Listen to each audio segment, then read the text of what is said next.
BABSCon has been a blast. So, what was your first BABSCon for you guys? Mine started around 2016. I was just a nobody until I finally got established around 2018. I think 2017. I think the 3 years prior to the time of period we shall not speak of. Well, this is practically my first BABSCon, so lovely to meet all of you who have not seen me. And yeah, I've been here since 2015, so you know it feels good to see all the people again. And let's go with the introductions. Hello, I am AG Studios. I am the animator and co-writer of the How It Should Have Invented My Little Pony edition, directed by I Am Shadow. And I can't wait to show you all what the next episode will be. And I'm also the creator behind my original animation project, Sparky the Hummingbird, which just premiered about 2 years ago in film festivals, and it's now uploaded on my YouTube channel. And I have posters for free if you guys want to check it out after the panel. Well, I'm Argonaut. I do stupid horse videos. I was going to say like Remembrance, but apparently that's not probably a stupid one. I've been doing animation now since 2013. I joined the fandom early 2013, and about a month later I started a YouTube channel. So that's been basically my life in the fandom. But I made such things as Remembrance, High and Twilight Sparkle, the Rocket Surgery, the Dolphin, that's my choice. And Alishai videos, I made 2 of those, Leaving the Stable. Others, I can't remember, it's been too long, I'm getting older. Well, now that you bring the dolphin, you didn't think of bringing the dolphin plushie? No, that joke got old. I brought a little one, but that dolphin's huge, she's like this big. Yeah, good luck bringing that to the TS. I got a big clothes, it was dolphin or clothes. I mean, it was a hard choice, but. Yeah. Hello, I'm the Inverted Shadow. I've been animating for roughly 10, 11 years at this point, I want to say. I think I'm the only one here who primarily uses Gary's mod. I mean, Argo here is an absolute beast in SFM. Sorry, Filemaker, that is.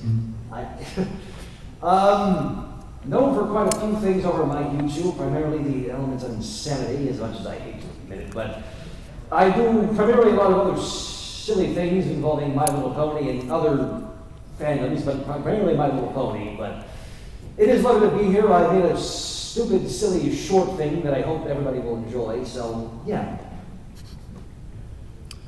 And I am Minty Root. I've worked on a couple of very sad pony fan animations, like The Fall of Sunset Shimmer, Luna's Determination, The Beginning of Harmony, and something I'm going to show today that I might have shown to people already.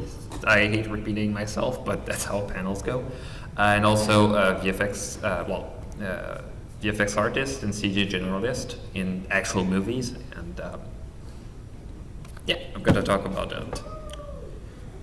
So, do we start by showing some fan animations? I think people came here for that. Of course. Who here likes animations? Yeah. Cool. We have jobs that I can't appreciate. I can't believe that the people who came to the fan animation panel want to see fan animation. Oh no, the French have invaded France! Here's my documentary from college. I don't know what that is. Brought to you by EpiPen, because dying is not fun. So, do you think we can dim the lights, or we're gonna get in trouble? It required a password. Oh, never mind. Hopefully you guys can see it. So I will show, I say a short clip, and the grand scheme of things is pretty short, from Missing Out, my fan animation about Starlight Glimmer. I hope you'll enjoy, and did I put that in the BABSCon? And yeah, you've seen I had Among Us as a video game. Gonna go with the brighter version of the preview, since we can't dim the lights. Hope you enjoy.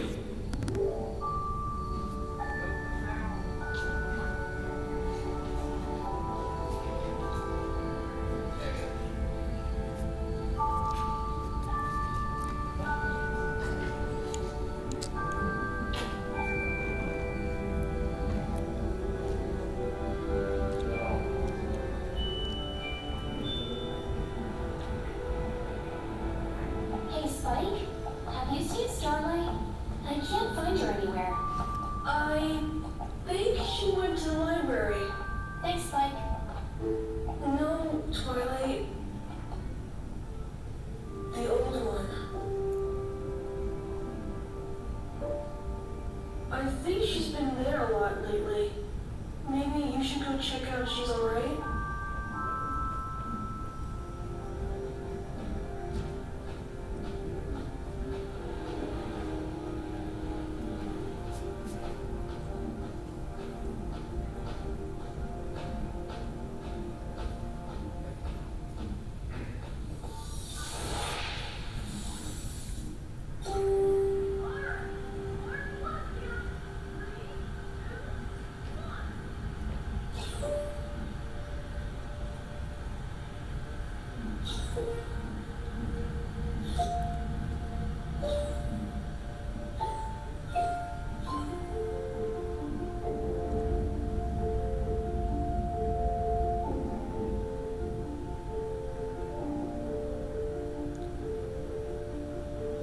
Starlight? Oh, I didn't want you to see it now. It's still incomplete. I couldn't figure out yet what the tree looks like from the back. Are you kidding me? That looks incredible. You should be proud of your work.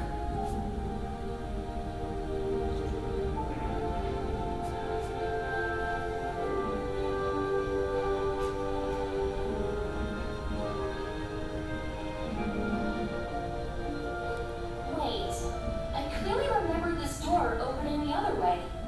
What? But the door is clearly meant to be opened this way. Oh, right. You were never there when the library was still standing. The door used to open this way, but the old librarian who lived here before me made it into a regular door. I didn't know that. Starlight! I guess I screwed up. I wanted this to be perfect, and I couldn't get it right at all. It's not such a big deal. I'm sure the others will still appreciate it.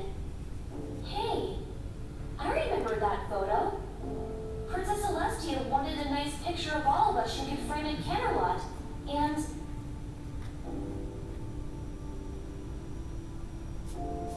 It's not because you missed out on the memories of the tree. It's because you're missing on them, right?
So I hope you enjoyed it. The project is still in progress. I'm hopefully trying to get it done by next month, or the one after. It's very big in scale. Thankfully, during pandemic, I had a bit more free time because no time for social life at all.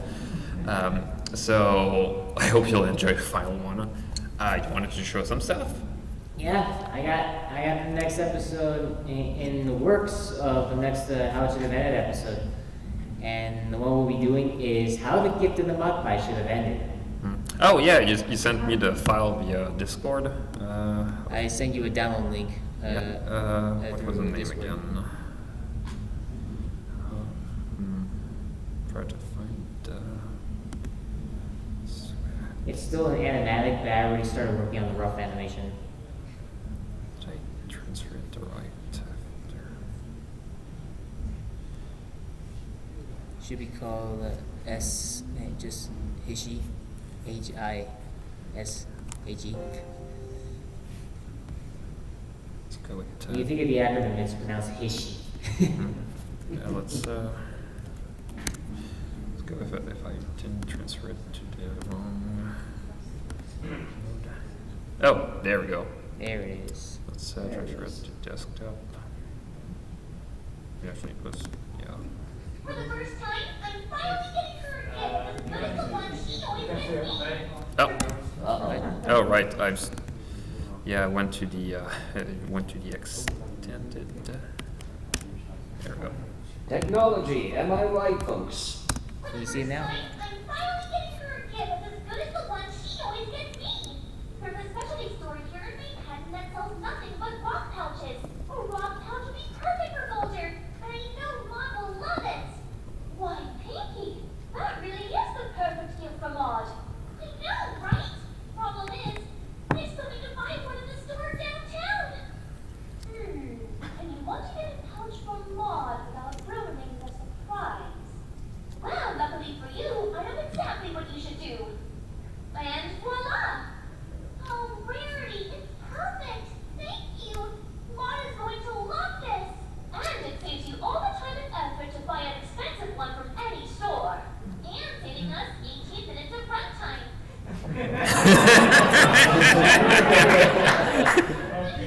How much should I owe you for the materials for the pouch? We're friends, darling. And it's a gift for Maud. Absolutely free of charge. Aw, you're the best, Rarity. I will pay you back next time, though. Pinky promise. Well, be sure it's with money and not with exposure. No, but really, darling, pay your artists.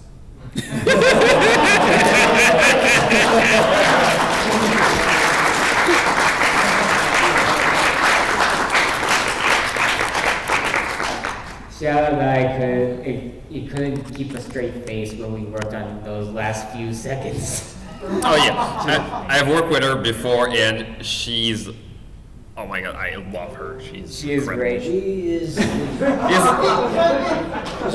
that how you named your hard drive? Oh, you played with my big jungus. Yeah. I approve of the That's perfect. It's only 2 terabytes, and I'm like, well, I don't need this much space. Also, forgot to mention, the post-credit scene is still in the works. I'm leaving that until the final version is out. But I will give you a hint. It's gonna involve us roasting NFTs. Oh.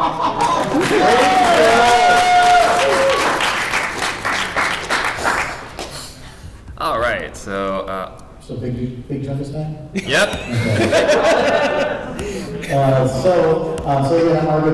I am working on some content coming up, but as I was at this panel, I think a week ago, I actually didn't have any previews prepped, but I basically have, I think, everything I've ever made on the Chungus. Is there anything that's like has a recommendation, something someone wants to see? A picture of Big Chungus? A picture of Big Chungus. I probably have something on there. I didn't put my WTF folder in there. That's a fun one. Is it stuff we're allowed to show? One of the Apple gets eaten by a bar. But yeah, but is there a video recommendation? Science Twilight? Science Twilight? I think rocket Friday the surgery. Concepcion of Food. I like rocket surgery. Yeah, go to the video folder, and I think it's called, I'm gonna guess rocket surgery. Oh my god, sometimes I don't like. There we go. to just browse through my files. Okay, there we go. There you go. Wonderful. I have an idea for a rocket navigation system, but I need your help. Rocket science! Woo! Hey, you want to be a rocket scientist? It's not surgery. Oh.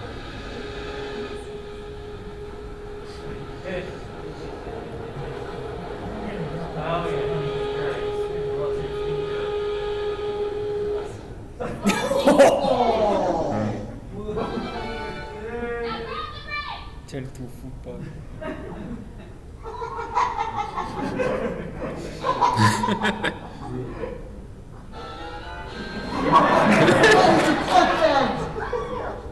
Now put the brain on this rocket. Let's go launch the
rocket.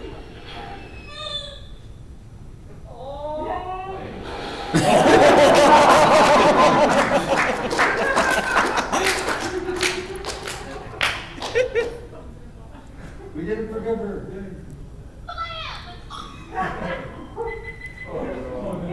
Oh no. Oh no. That equestrian girl is never heard from again.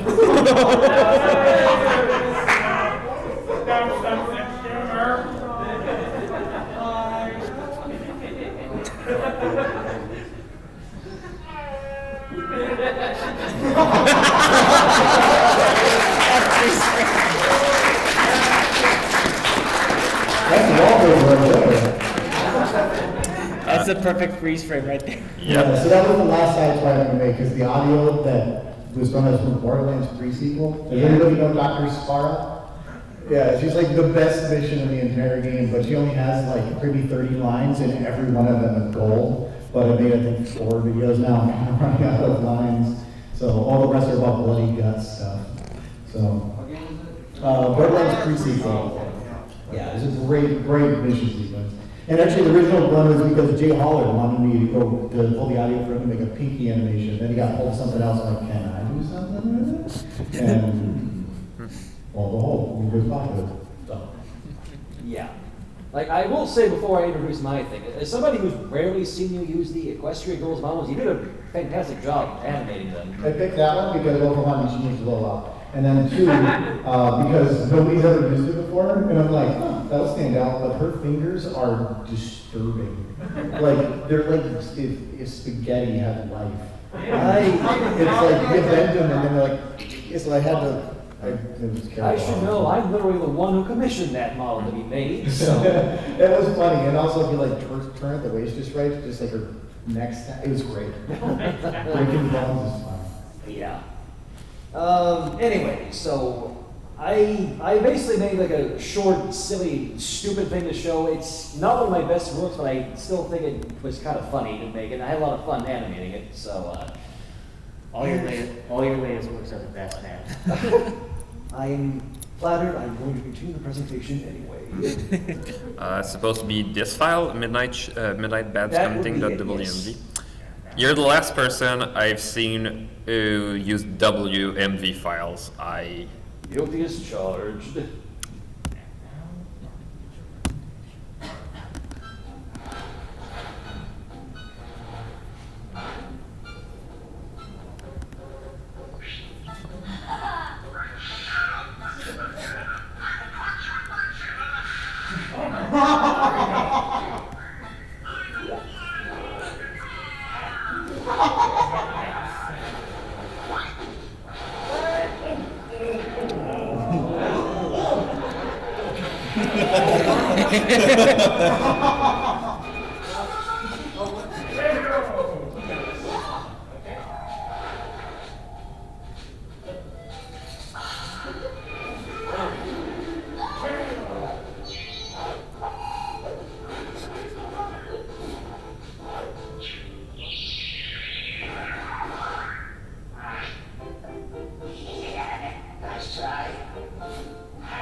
I think that you can do that with Gmod. Yeah, if you see like the amount of tools and stuff they've been putting in Gmod lately, it's all a word, seriously.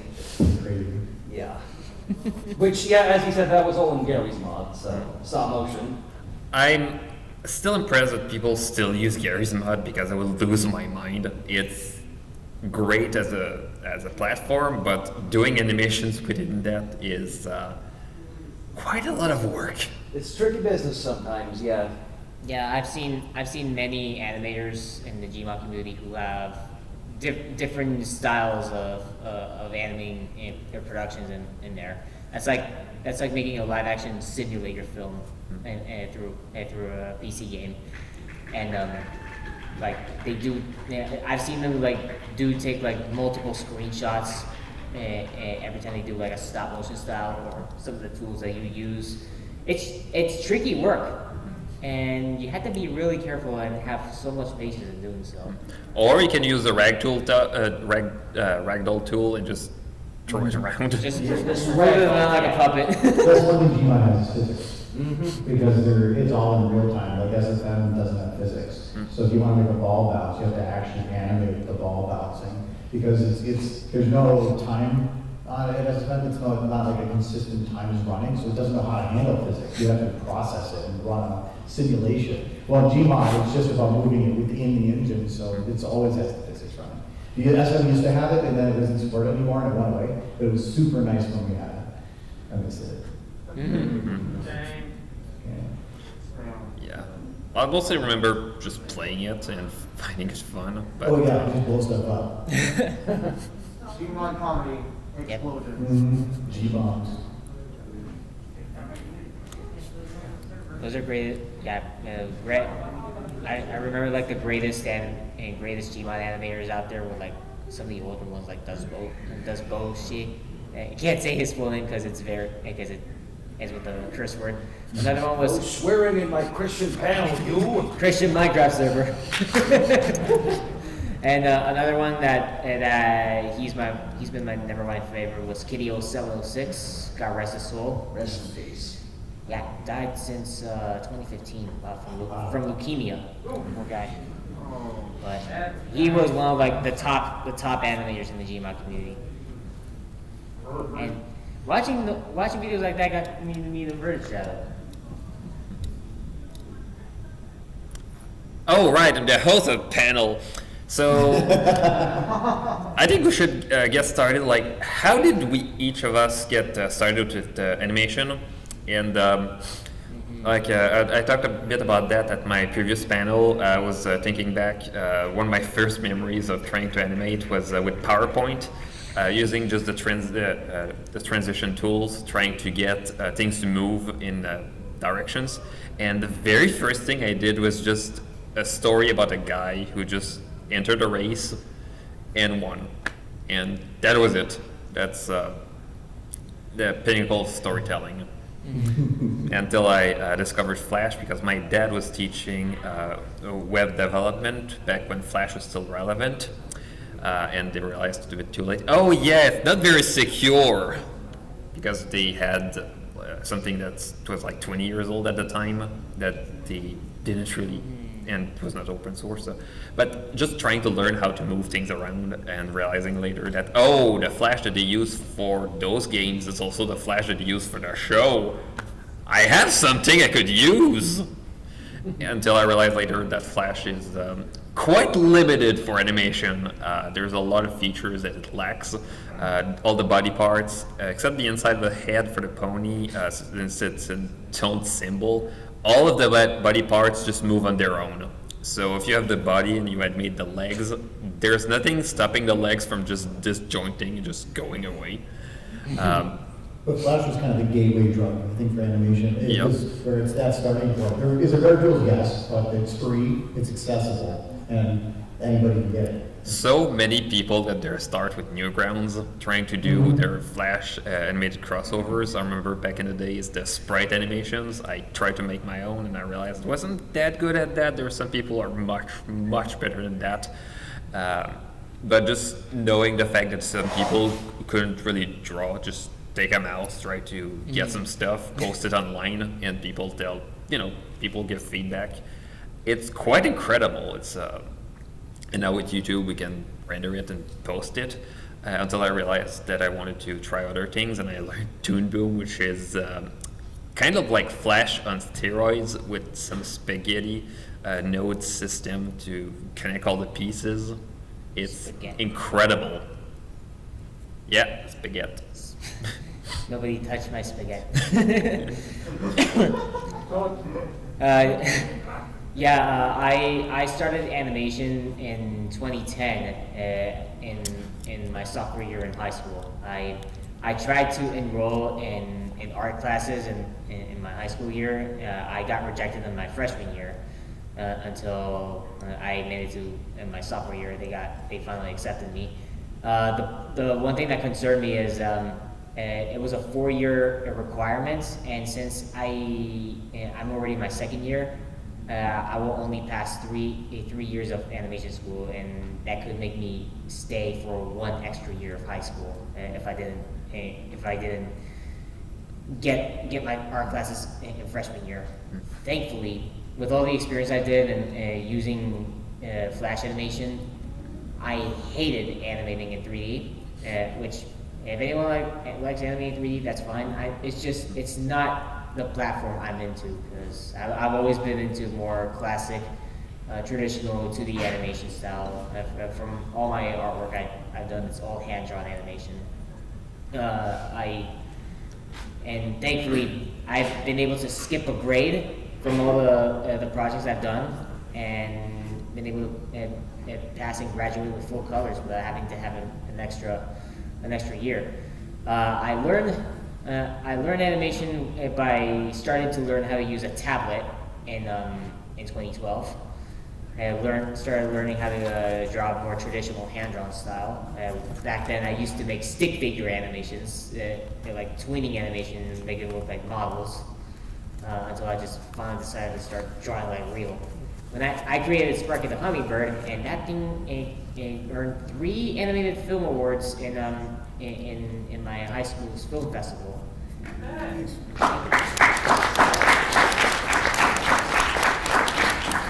It's a lot better than what I won at mine, because I think I got a $40 gift card, and that was it. Yeah, it doesn't stop right there. Like, I started improving my animation skills a lot more in art university from 2012 to 15.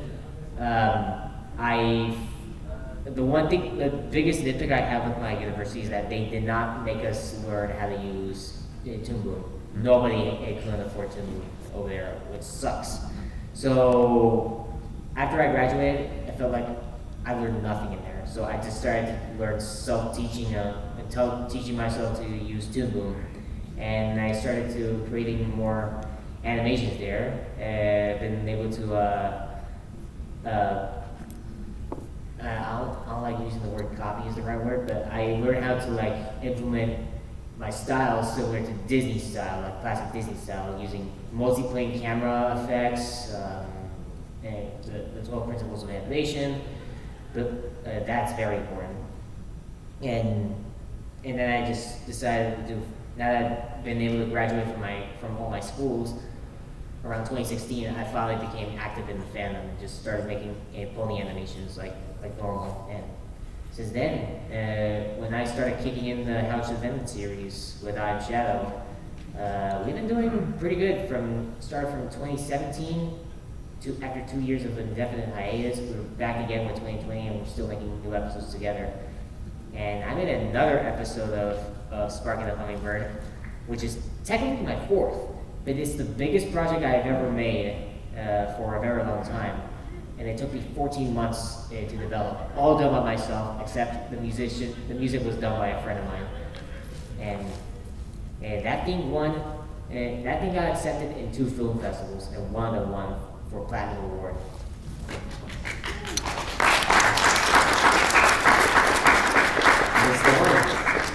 It's available on my YouTube channel, and after that, I could just give you these posters for free. I guess, so you're like all doing the professional stuff, and I'm just bored. So when I joined the band was in 2013. There was so much cool stuff in the band, cool art, cool stuff, and I wanted to be a part of it. I wanted to create something, and I couldn't draw. I couldn't make models. My artistic ability was limited, and it was about the time that like source number points were kind of growing. Has anybody heard of the KP Shadows world? Yeah, there's very few. That if there's a person, that would be the person that started SFN points. They're the ones that did the original models that all the others have really been based on. And so I downloaded some of those models. Actually, my first video was a spaceship going jangly through like a canyon because I had no idea what I was doing. But it was just testing. That first year of me animating was just little things like I did little test animations and like now I do lighting in this one. I figure something out. It took about a year before I started like just making what I would consider to be like full animations, like full stuff. Because well, for one, you never stop learning. But that first year was just trying to figure out like it's getting feet wet, and I had very thick socks. So. And then yeah, I've just been doing it since then, just as a hobby. I've been doing more streaming now. We stream like twice a week and do a lot of like stupid requests as well. Actually, if anybody's seen on YouTube that have been making YouTube shorts for like 5 to 10 seconds, those are all because somebody on the stream requested something stupid and then we made it even more stupid. And then we just rendered it out. So, what do you want? Was the watermelon short one of them? Yes, actually the guy behind you is the one that told, the one that picked the audio for that one, Michael Purple Hat. So, yeah, so those are fun because they only take about an hour. Animation only takes a super long time, and I think every time I uploaded something to YouTube, somebody would say, oh, I thought you were dead. No, I'm working on things, but thank you very much, appreciate it. That's very relatable. You're always working on something, and that's it. So it's nice having that like short platform, so you can just make something super cheap in an hour and put it up, and then the YouTube gods are all pleased that you're giving them content. So, because it's really about platform for animators. Yes. YouTube wants 15-minute videos once a week, and if you're an animator, you're doing a 15-second video every 3 months. It's a little hard, so, but it's fun. It's definitely a lot of fun. I very much enjoyed it. Yeah. Me, I started animating with Gmod about roughly 2010 or so. Literally was just inspired by other people using the program. I figured, hey, why don't I just try it myself? Literally started out, all I had was this Gary's Mod and Windows Movie Maker, which kind of speaks volumes about that should speak volumes about how bad my content was back then. So, yeah. And then I first discovered My Little Pony around when the heck did season 2 come out? I think 2012. Yeah. Yep. Same place. It was roughly around there I discovered that the Generation 4 of My Little Pony. I think I discovered it through like a YouTube group of all things, discovering that it was a thing. Me too. And Meme base. long live the memes. But I didn't probably get into it. Of course, I was one of those that was not into My Little Pony at first. And then I just continuously watched the episode Party 1 over and over, the one that everybody knows where Pink of Mina, the whole thing came from. Yeah. And I've been on the fandom since, and I do not regret it at all. So, I've also been still improving my technique in Gary's mod, and I don't foresee me getting rid of it anytime soon, although I have been wanting to try Source Filemaker a bit more, but It's pretty good. yeah. And that's about it. I'm happy to have still been on this ride, and to all you people for coming out and seeing us, so thanks kindly for that.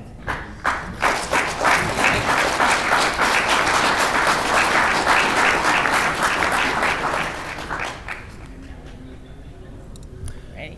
So I realized a bit too late. We could have almost made it a panel of 2D versus 3D ponies.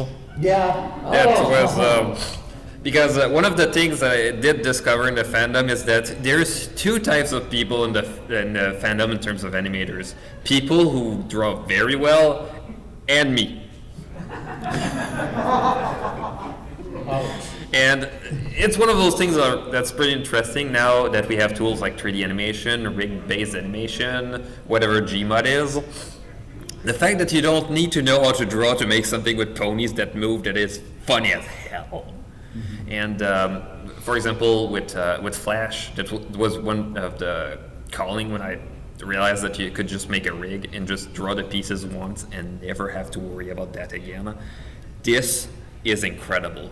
And just the idea, for example, with the way that they handle Flash animation, because Flash was never really meant as an animation tool for TV. It was meant for the internet, so they were not really expecting it to be able to make very good animation. So you had translation, rotation, scale, and you had a skew for all the pieces, and everything else you need to draw with their drawing tools, which are also not very good at it, because they weren't also meant not to draw actual art, but just vector art. The fact that people can pull things that are incredible out of Flash just baffles me all the time. So, and seeing that, for example, with Source Filemaker, like the software is from what, 2013? I think from the beginning of time.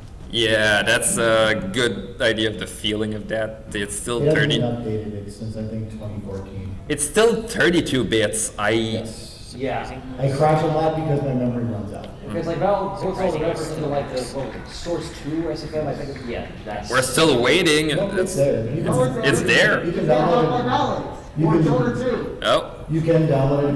You can get it on some of those. It comes with Half-Life Alyx. You can open it, but all the current models can't be ported. Or if you do, there's no facial flexes. So I mean, you can have them like float around and just blankly stare into the air. But That's going to be helpful. then there's like certain other benefits, like material overrides don't work yet, which means nothing to most people. But so there's some extra like quality of life features that aren't in there yet. But the lighting is significantly better. My limiting factor is in RAM, its frame rate. I just kept loading things until my computer was at like 1 FPS and I was like at 9 gigs of RAM. I'm like, what? It was so nice. And then I had to close it because never touch it again because it's not done. So there are people using the models in there. There's like a popular one with like all the Half-Life Alyx characters kind of playing around. So it'll be an eventual thing. And when it does, it'll have some cool stuff. But that's a lot of, like, I've got 8-9 years of models built up in the library that is now so big that I can't load more than one without it crashing. Like, I'm gonna lose all that. All the modifications I made to things, all of those have been ported, and I'm not looking forward to that day. So it'll be a slow transition. I can somewhat relate. When I moved from Flash to Toon Boom, like, there's technically a tool to be able to transfer from Flash to Toon Boom, but it kind of disregards everything besides the shapes. So yeah, I had to rebuild the rigs, and it's one of those things that feel like it will take forever, but it's worth it at the end. Also, I had to relearn Blender because they included some tool for rendering. back when I was still doing my renders in Maya with Arnold, I'd have to wait at least 20 minutes per frame, and it was still grainy. And one of the things I had to figure out was schedule things. I think you remember that one when I was checking on one of my renders at Ciderfest 2018. I was looking at that because I realized that I had 7 days where I wouldn't have I wouldn't need to use my computer. So I thought, well, that's 7 days of render. Let's take those 7 days. And I ended up, I think at the end of the trip, I came back and the render was still not done. So. What if it fails? Well, that's the thing that's pretty cool with Maya and Blender. If you have a render, instead of rendering a video clip, it renders per frame. Yeah. So you just go back to where you were before. Okay. Yeah, SFM is similar. I always export to the sequence because it's closer to lossless. If you do the MP4, it's going to be compressing for you. And SFM's MP4 codec is hilariously bad.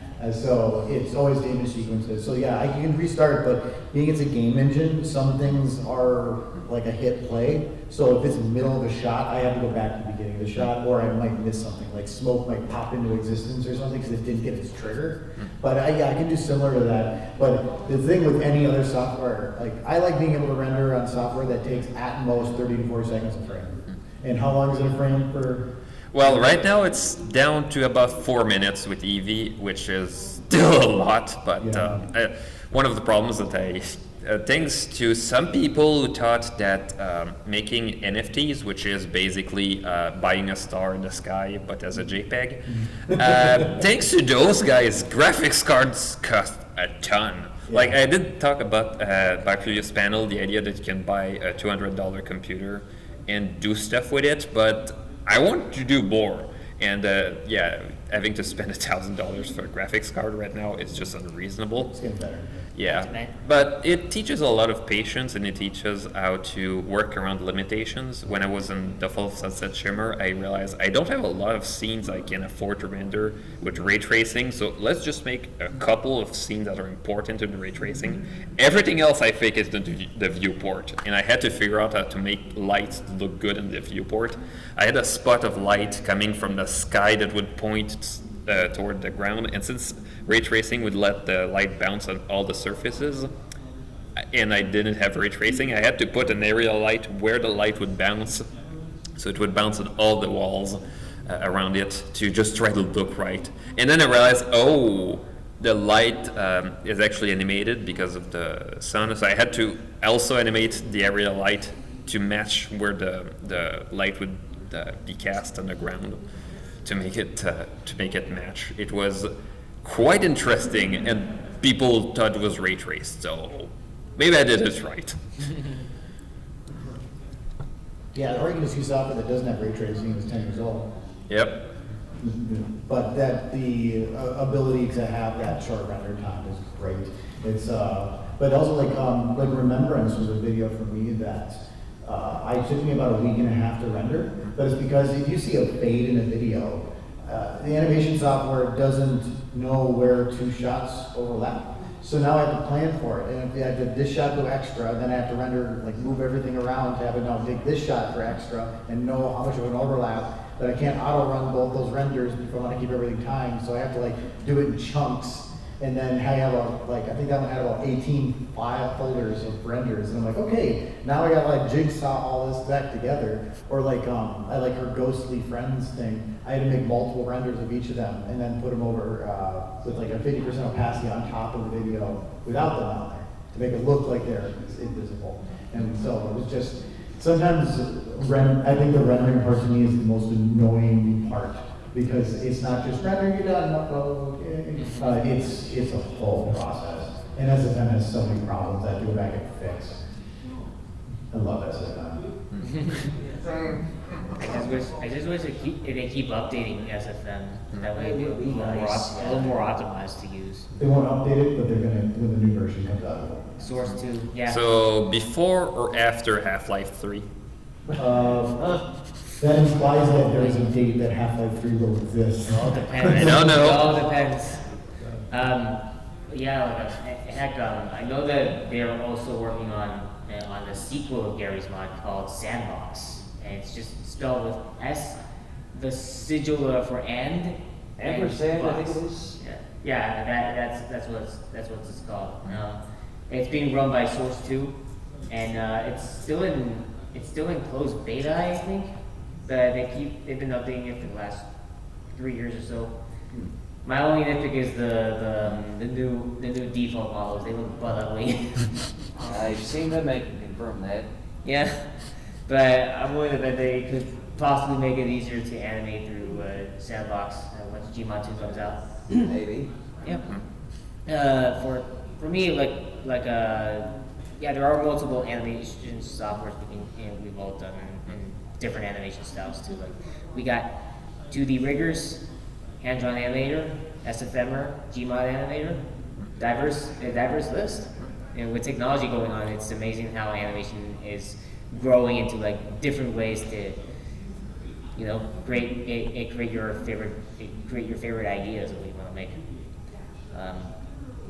That's why we need to push more forward and show animation more respect. God bless. Yeah, well, there's we've seen the Oscars, the part where Don't get me started, yeah. yeah, the idea of calling it something for the kids to enjoy and the adults to endure. And I don't know for you, but legally I'm an adult.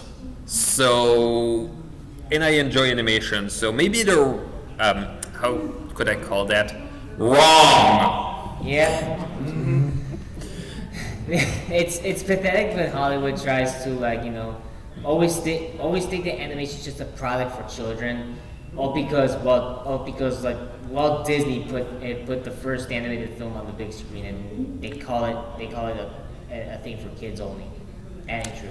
Watch Fantasia. That's like the darkest thing Disney's ever done. Well, yeah, does anybody know Copa? The rules on YouTube for the Made for Kids. That's probably people know. I recently had problems with Copa. Things of like, oh, that video is wholesome and it's cartoonish. That's made for kids, and bye revenue. So I've had a lot of problems recently with that. So actually, I'm going to probably re-uploading a couple of videos where I'm adding swears randomly, just so that I can bypass it. So apparently, government doesn't want wholesome content. So, but that's really the only way to get past it now. Is you can't make wholesome cartoon because that's not for adults. It's immediately marked made for kids. Not that they can't just watch it. No, it's made for kids. Can you see how broken YouTube is right now? Like they say that if you curse, you won't get your content monetized. But if you don't, if you do curse in your videos, you can avoid kids, but you can somehow get monetized. The system is so broken, you can't even tell what. I stopped trying to make sense out of YouTube a long time ago. So well, the YouTube swearing thing, I think there's 4 levels. There's no swearing. Then there is some swearing, but it cannot use any big words within the first 30 seconds. Okay. And beeping is considered within that first level. Then you get to you're using the big words at the beginning, and it's like, okay, so now you have to pick a scale to pick from. I think, what is it, 9 categories. You have to go down and answer questions on copyright stuff. But with swearing though, it's mainly about if you choose at first level, certain advertisers won't put on there. But if you start going to the next level, then you start using advertisers. So most of the time, if you're just doing light swearing and you put that first level, it's not a big deal. But if you start going to heavy swearing, then yes. So does it mean that the only other way to prove that it's not for kids is to have Twilight talk about theoretical quantum physics in minute details? Well, I had one, so High Umbrella Sparkle got marked for Copa, and that's made for kids. And I just replied, there's a horse being beaten by a dolphin. And we're we have returned your videos. And so I've been able to do some, but there's other ones that you can't fight it, because it's just, but it's not, I don't even know YouTube on it, the law is what's broad, and YouTube is just having to follow that law. So they're just the enforcer that's being, they're the messenger that's being shot at. And I mean, not as if YouTube's not guilty in a lot of places, but in that place, that's the government that needs to fix their law. Yeah. And it's quite a shame too, because one of the things that is great with animation is that there's a lot of limits that live action has that animation doesn't have. A few I was giving was, for example, scenes that are shot in sunset. If you don't shoot it on a green screen, for a live action movie, you have a very limited amount of time you can shoot that, and having that kind of rushing for production is a nightmare. With animation, you can just do that like in the middle of the night on your own computer at home, very quietly. You don't have all the time you want to perfect every minute detail to make it perfect. Hollywood will love that kind of attention, but they still think it's for kids. And I mean, My Little Pony might be for kids, but adults love that. Yeah. And there's a reason. It's not because it's cutesy. It's the fact it's animated probably helps to make it appealing to everybody. But the fact that we can have some characters that don't look like us, but that make us feel something, that it feels so deeply personal, something that I'm amazed animation can actually do. So.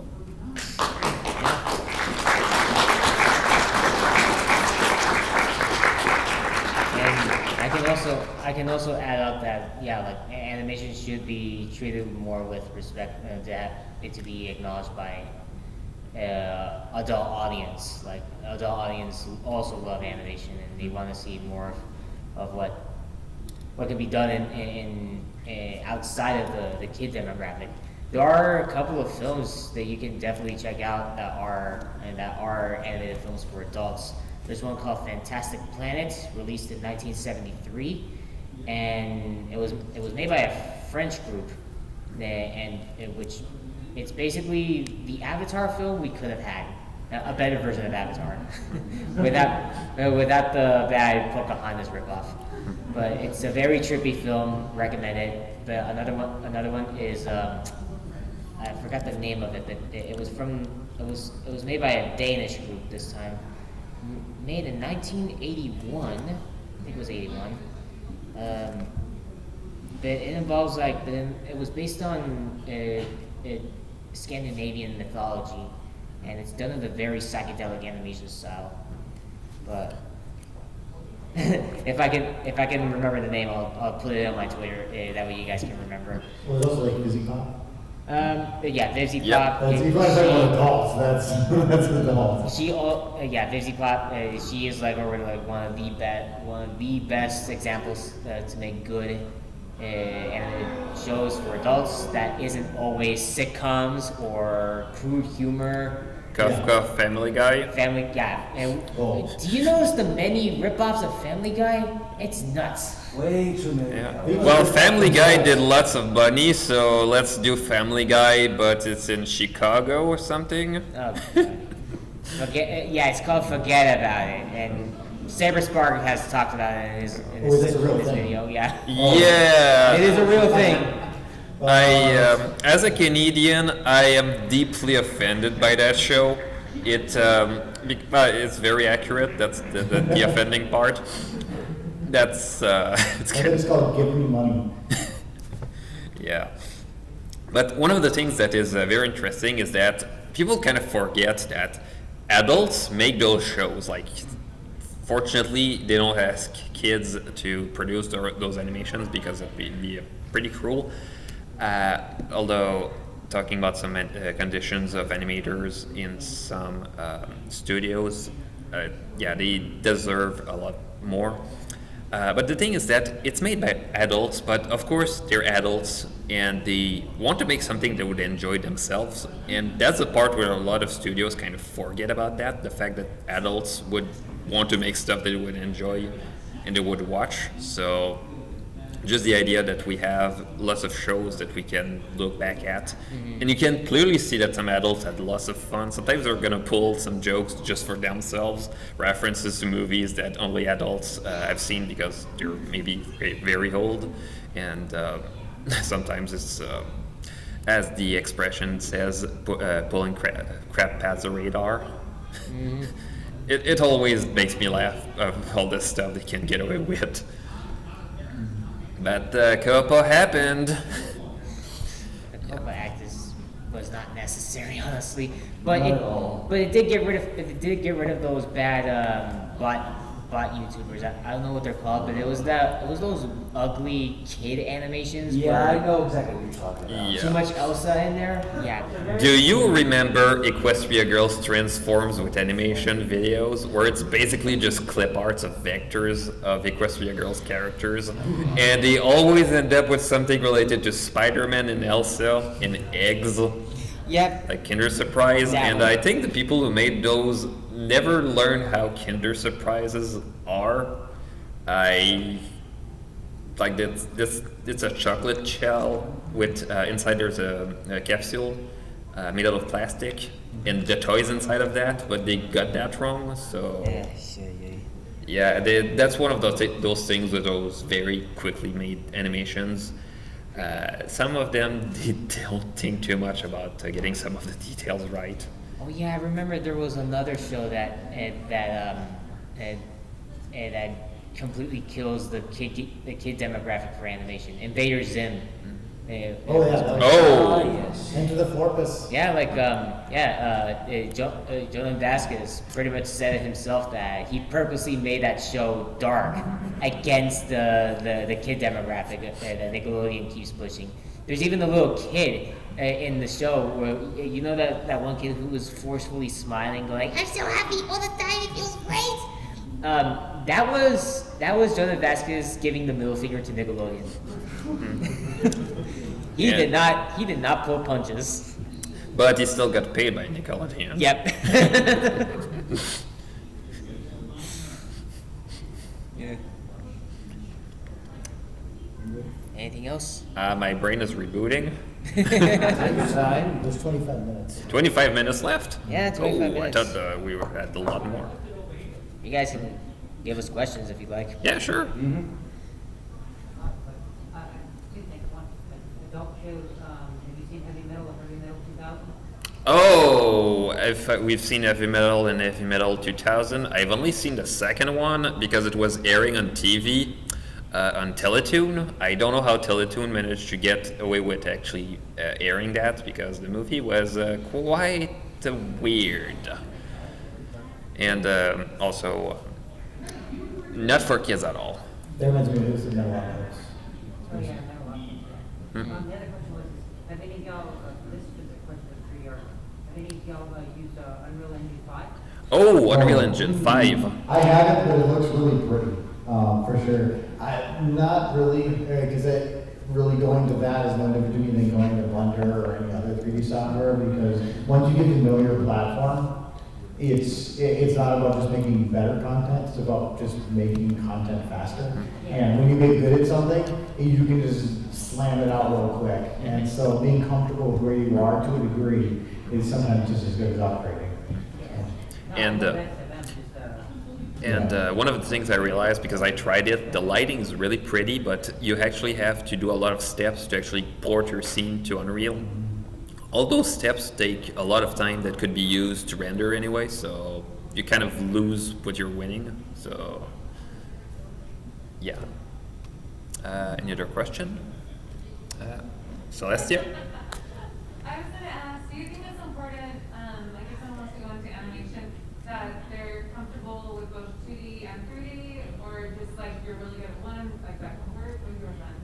I think if you're looking to do professional, 3D is almost a requirement nowadays, because even if you look at not the more recent one, because that definitely had 3D, but the other one that was hand-drawn, if you go on the art book, they actually have a picture that shows that the whole movie was done in 3D using cheap models, and then they were used as a reference to draw on. So even the 2D artists had to follow the 3D model reference, because rendering it really cheaply in 3D is cheap. It's the hand-drawn that's expensive, so I don't think there's anything 2D now that is still just 2D. Yeah, well, I remember even back in the 90s, they were trying to push some 3D, because the thing with 3D, a lot of people think that it's a replacement for 2D. It's more of an evolution. There's a lot of 3D animators to learn who employ a lot of 2D techniques, and there's also vice versa. There's some 2D animators that employ 3D techniques, and I think being able to know a bit of both is important. If you want, for example, just as a hobby and you just want to do some 2D and that's it, that's perfectly fine.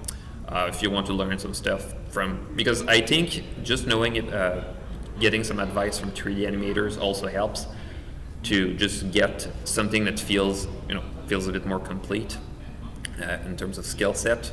Can be helpful because some animators, they might just pull a 3D model of something just to get, for example, a car at a specific angle. They just trace it and that's it. They don't need much more for that.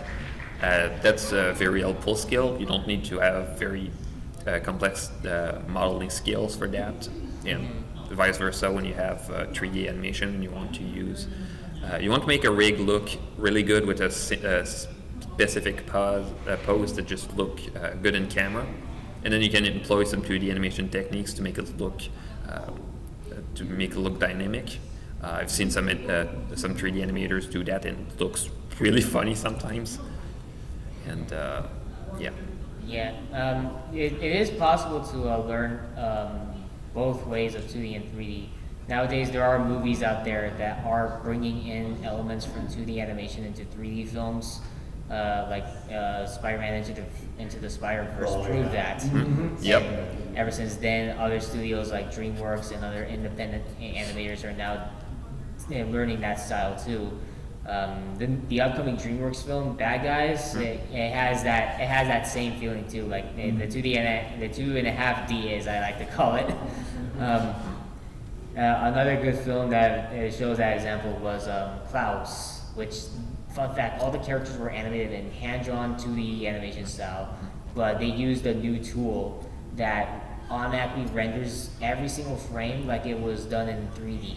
They give them shades, give them lighting, make it look like they're a 3D model. And while all the backgrounds and the props are done in 3D, that still share the same consistent style together, which it was made by Spa Studios from Spain. And they're still improving the technology, and they do want to make a deal with Disney to sell it to them. And if it succeeds, it might sell it public to everybody. Does it mean we're finally gonna get more 2D animated Disney movies? More 2.5D software is what I need. Blender's kind of getting to that point too. Anything else you want to add to this? Nothing I can add that you guys haven't said. No. That's fair. What are some examples where you found it 2D to give a livelier or otherwise more colorful representation than 3D, despite the latter aging rather well? I think 2D is always going to look better, because I think there's an art. It's like a painting. Like 2D to 2D is just art. It's a single person that's not just animating, but also drawing and they're doing so many different roles, and it's such a robust thing. But 3D is just the cheaper and the easier, and that's what we're going to see that. But now we're getting into that mode because you mix the cheap with these new technologies that can give you something close to 2D. But I always say 2D will be, there's always a place for it. It's never going to go away. Well, the thing also with 2D movies is that with their more limited art styles, they go with a deeper level of abstraction. They remove a lot of features that are hard to get right. For example, one of the things with Toy Story were the human characters look kind of weird. But the shape itself was fine, but with the level of fidelity that those characters were expecting with that style of a movie, some people feel that they look odd, and but the toys themselves, you look at them and the level of abstraction they have because they're just made of plastic and they don't have lots of detail to look at. They still look incredible right now, even though they're 25 years old now. And also the fact that we're made of plastic and they had Lambert shading, which looked like plastic anyway. That's probably why they chose to do that movie as a first one for 3D, because they could save on the uncanny valley. And it's meant to look like that. They're toys. Even the shading doesn't look so good back then. While the shading is dated, mostly the character animation still holds up today, like the first Toy Story film. And back then, the tech was very limited. 3D was still trying to get its establishment on what could be done in cinema. And it's important too to look when the limitation that they had with the fact that they had characters who look like plastic and they went just with it. It's something that's still valuable right now. Remember when I was working in the Fall Sunset Shimmer, I realized that my Celestia rig was really heavy to render, and I was just thinking, oh, let's try to use her as little as possible, and I realized, well, let's go with all the shots that are from her point of view, so you get I wouldn't have to actually worry too much about having to render her because it was from her point of view. I wouldn't have to, and I would have something that would be very consistent as a way that I'd frame all those shots, and it really helped, I think, to get the vision across. Yep.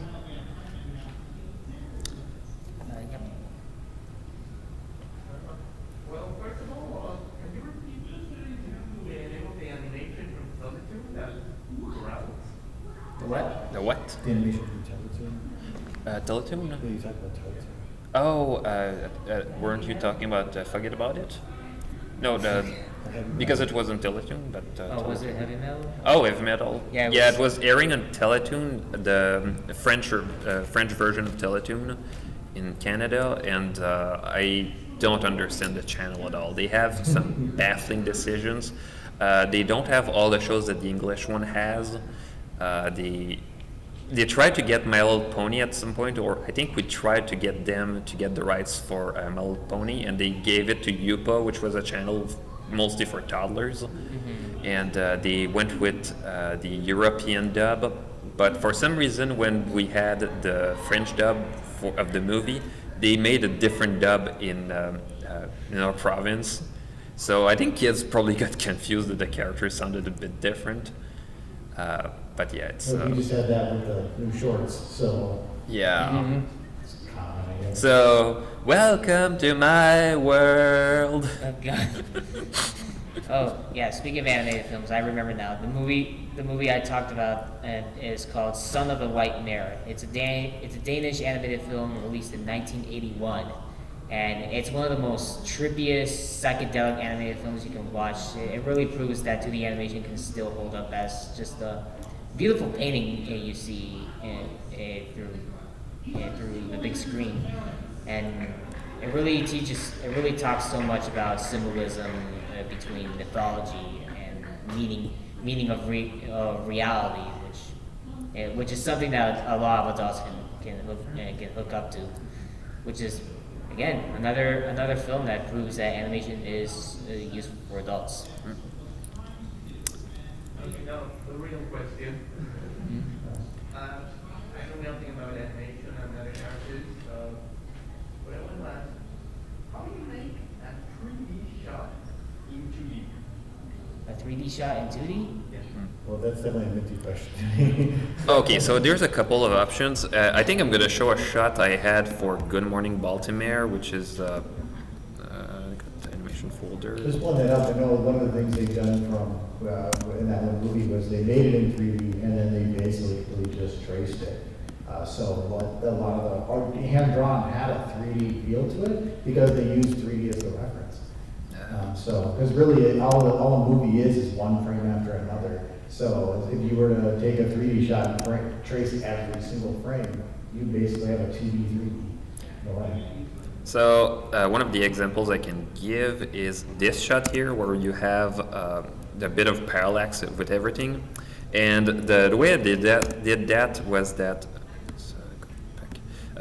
basically the idea is that everything is just converging to one point, and one of the things I realized is that what I would do is I would have an object just being scaled, so you'd go from here to here.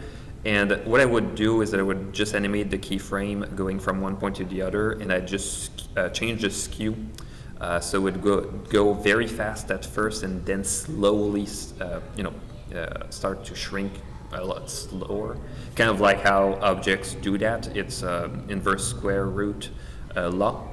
And basically I did that for each of all the pieces that would scale up. And instead of going for all the other pieces far away by just scaling them down, I would just shift it in time, because the idea is that instead of just being smaller, because they're not smaller, just farther away, I would just shift it in time to actually go with within the perspective. For the floor, I had to figure out a way with masks to create some tiles that would be horizontal, and then just mask it to go with the perspective lines. Same for the lights here. And basically I had the perspective effect that way. I did something a bit different with Luna's determination. I had a shot at this one is mostly just a very simple parallax effect. So I have this shot where I had going from a back three-quarter view, and I would just rotate the camera.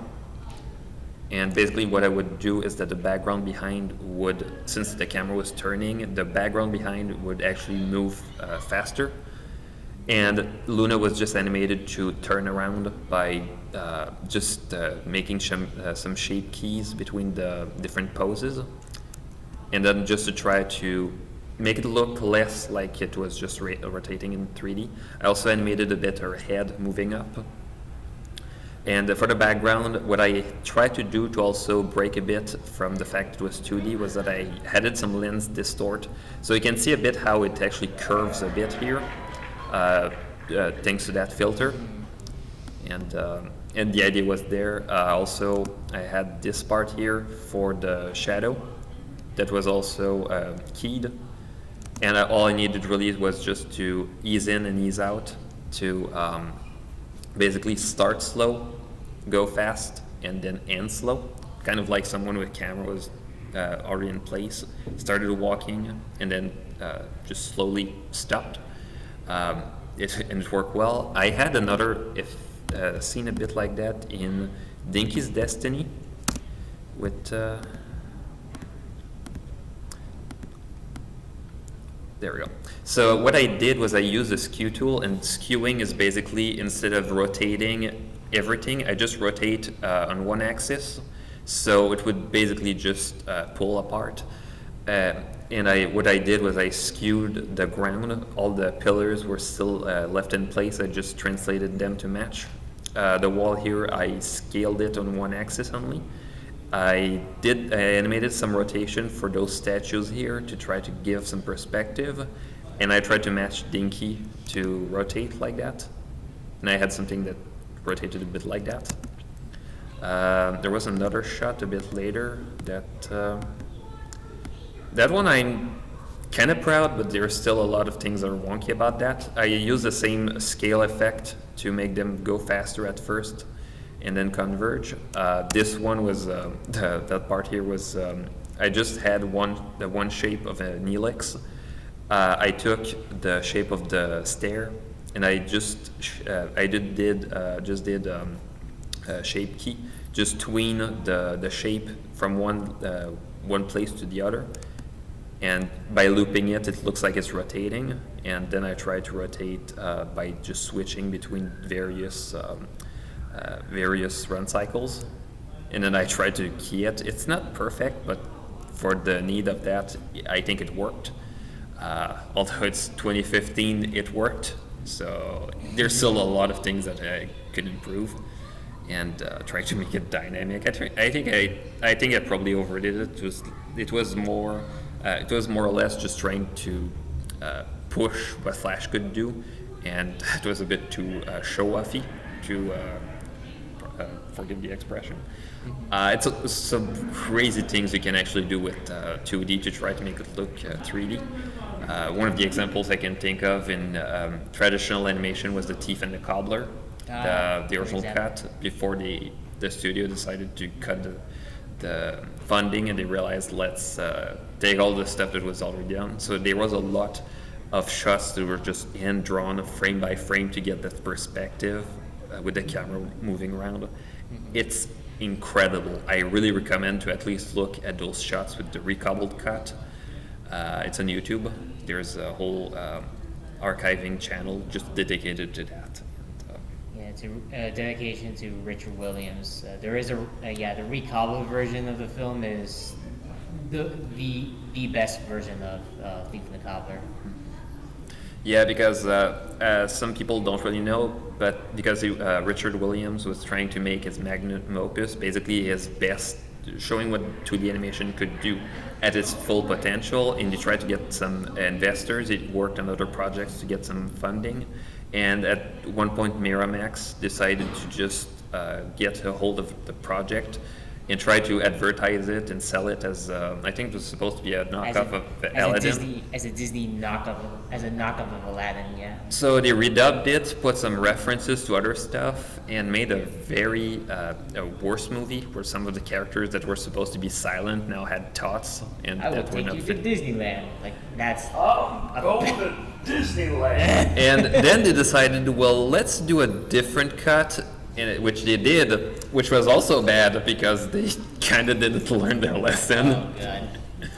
Yeah, that's one of the things with animation. There is a lot, you don't want to change it after the fact, well, except for parodies. It's something that is designed and planned before creating it, before doing the animation. Sometimes you're gonna, as a hobbyist, you might find what the animation is while making it, but for studios, they already have a lot of pre-production beforehand.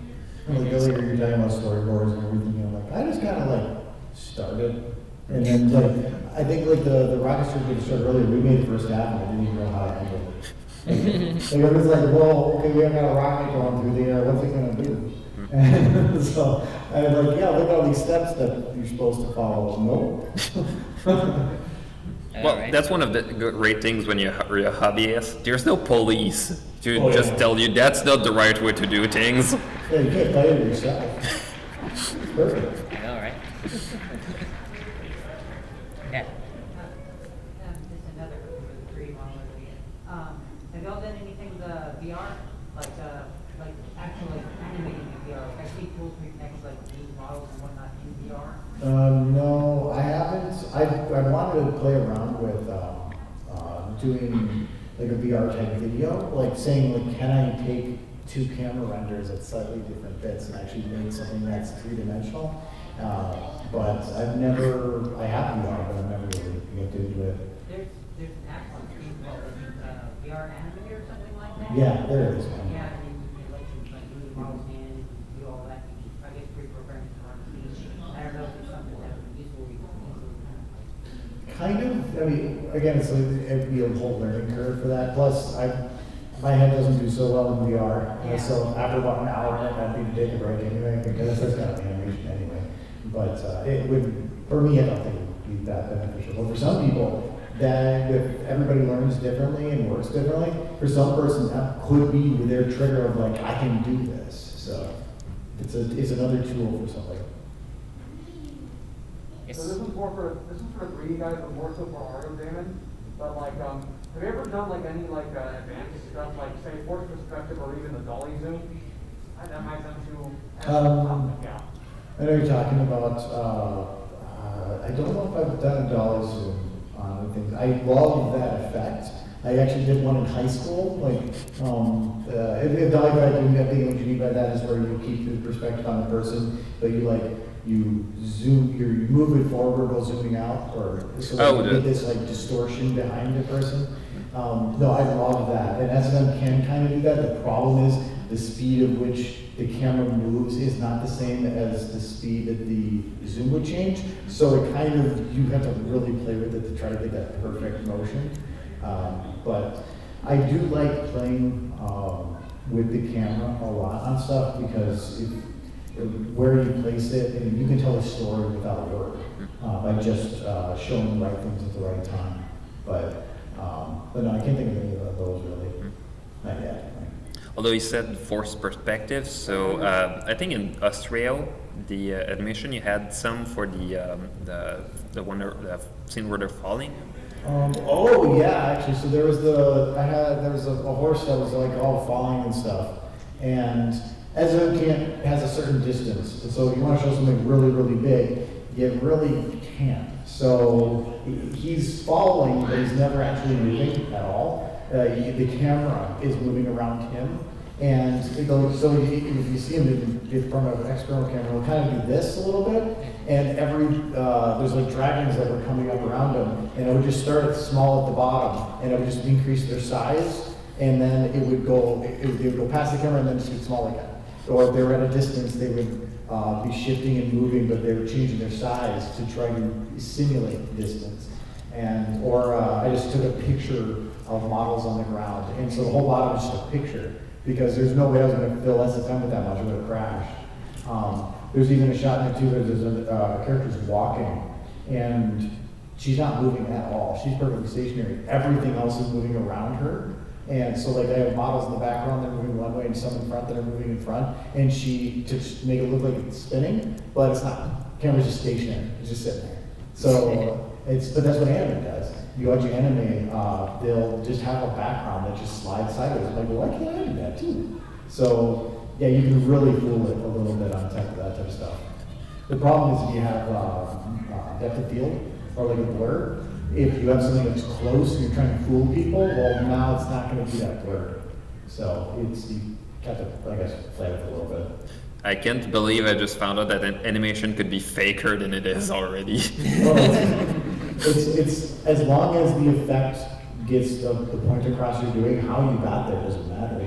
I mean, you can have either the character move or everything move around the character. There's really no difference. It inverse looks the same. As long as it looks good on camera, I've seen some behind the scenes stuff where like something is moving or something isn't actually moving off camera, for example. Well, I love putting things in the shot that you can't see. Like there's one of them where I have Celeste smoking.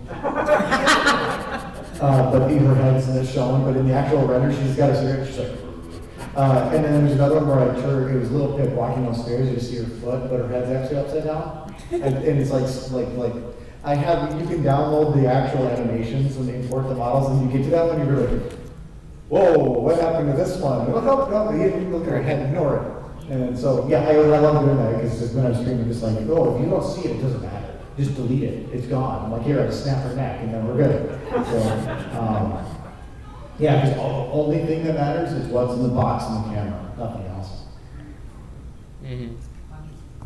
I think we had time for one more question. Yeah. Did we finish at 6:15? Yep. All right, one more. What did you figure out that first thing? When it comes to 3D animation, have you guys mostly used like motion capture when it comes to like controlling the character? Like you're the subject and you're controlling the character? I would love to, but it would be really weird with a horse. There's some people that have done it, but even if you were to like go down and go, man, on the ground, maybe you could. I wouldn't want that video getting out, but it could. The difficulty is you're not going to move the same either. So you can get something close, but there is some difficulty with that. Plus, well, I guess now with VR, it's a little easier. If you invest in it with VR chat and stuff, you have some of that ability to bring it in, but no, not really. The one thing that you can do though is use it as a reference. I had at one point where I was trying to figure out how a character would move, and I did do like the all on four thing. I'm like, what? Like if I lift up this arm, what does my rest of my body have to do to compensate? Because you're not just going to go like up and robot or anything. It's like now you got to shift your weight. So if you're doing something, what do I have to do to balance my weight? You don't know that until you do it. So. Yeah. Yep. All right. So time's up. Yep. We will be outside if you have questions. If you have more questions, I mean. So. Thank you for coming. Have a good BABSCon. Yeah. We hope you had a good time, and I wish you a great rest of BABSCon. I'll give you guys my posters outside. I'll be right there.